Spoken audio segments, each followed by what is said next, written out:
1 থেকে 1.5 মাস সময় হবে ফ্রোজেন পরোটা বানানো হয় না, খাওয়া হয় না। আজকে সব অলসতা ঝেড়ে ফেলে দিয়ে পরে ফ্রোজেন পরোটা বানানো শুরু করলাম। প্লাস অনেকদিন পরে খেয়েছি দেশি কই মাছ।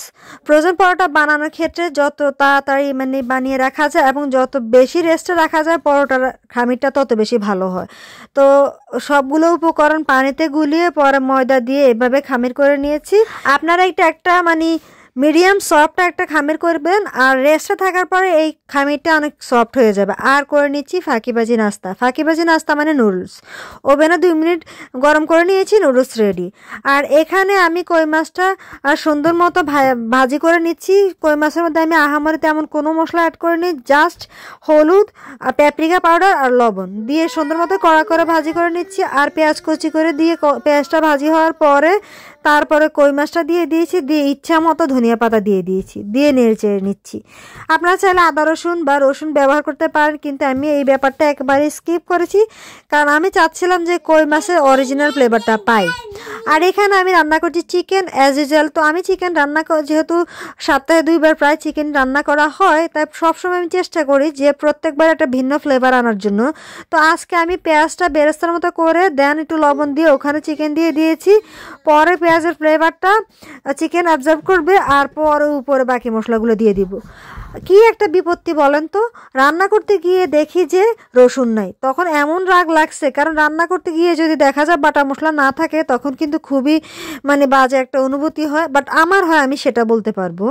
তো এখানে আমি আদা এবং রসুন বাটা দিয়ে তারপরে চিকেনের উপর দিয়ে দিয়েছি, দিয়ে ওটার স্মেলটা চলে গেলে পরে শুকনা গুঁড়া যে মশলা আছে সেগুলো দিয়ে দিব। এই পর্যায়ে আপনারা চাইলে হলুদটা স্কিপ করতে পারেন আর দিতে পারেন, যদি আপনাদের কাছে মনে হয় যে সাদা সাদা খাবেন না তাহলে সেক্ষেত্রে হলুদ দিতে পারেন। বাট অবশ্যই আজকে আমি হলুদ দিব, কিন্তু না দিলেও চলবে। এখানে আমি পেপরিকা পাউডার বা মাইল্ড যে চিলিটা সেটা পাউডার সেটা দিয়ে দিয়েছি। ইচ্ছা মতো, যেহেতু ঝাল নাই কালারটা সুন্দর আসবে সেজন্যই দিয়ে দিয়েছি। আর এখানে দিয়ে দিয়েছি গরম মশলা গুঁড়া।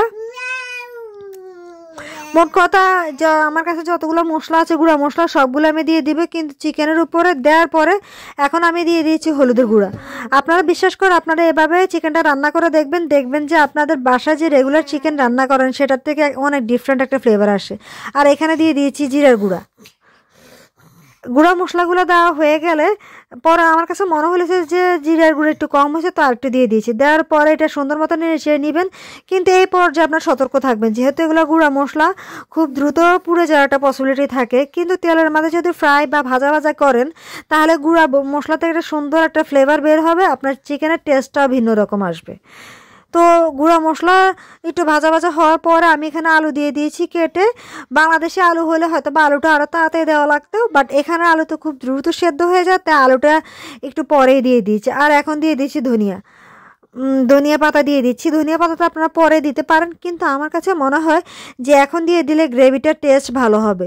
তারপরে পর্যাপ্ত পানি দিয়ে দিয়েছি। চিকেনটা সিদ্ধ হওয়ার জন্য যতটুকু পানি লাগে ততটুকু পানি দিয়ে দিয়েছি। এটা টোটালি আপনাদের উপর ডিপেন্ড করে।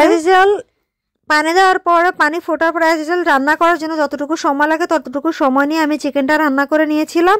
আর আপনাদের ভাইয়ে যে কেক এনেছে সেটাকে আমি একটু গরম করে খেতে চাচ্ছিলাম, কারণ ওটা ঠান্ডার কারণে জমে গেছে, কিন্তু ওভেনে দিয়ে আমি একবারে ভুলেই গেছি। তো এটা এখন কি হয়েছে আল্লাহ জানে, টেস্ট ভালো আছে কিন্তু কীরকম জানি চকলেটটা জ্বলে উপর দিয়ে শক্ত হয়ে গেছে, চকলেট পোড়া স্মেল বের হয়ে গেছে। তো এখানে ফ্রোজেন পরোটা সেটার ভিতরে আমি এই ইয়েটা দিয়ে দিয়েছি, তেলের মিশ্রণটা দিয়ে আবারও রেস্টে রেখেছি যেন লেয়ারটা ভালো আসে। একটা পলিথিন দিয়েছি, একটা পরোটা দিয়েছি। তো আমি সবসময় এভাবে পরোটা ফ্রোজেন করি। এভাবে করে পরোটাগুলো কমপ্লিট হয়ে গেছে, ডিপে রেখে দিয়েছিলাম। রাতের 12:10 বাজে, আর আমার লেগেছে প্রচন্ড ক্ষুধা। তো সেজন্য আপনার ভাইয়াকে যে কেকটা গিফট করেছিল সেটা নিয়ে নিয়েছি। আর ওই যে বলেছিলাম যে 1 মাস সংরক্ষণ করে রাখা যায় এই সেমাইটা, ওইটা আমি 2 সপ্তাহ কি সরি মনে হয় 5-6 দিনে আমি খেয়ে শেষ করে ফেলেছি। এত বেশি মজা হয় 1 মাস রাখা একদম পসিবল না। তো চকলেটগুলো এত মিষ্টি ছিল, তো আমি জাস্ট বেছে কেকটা খাচ্ছিলাম। সবাই ভালো থাকবেন, আমাদের জন্য দোয়া করবেন। আজকের মতো আল্লাহ হাফেজ।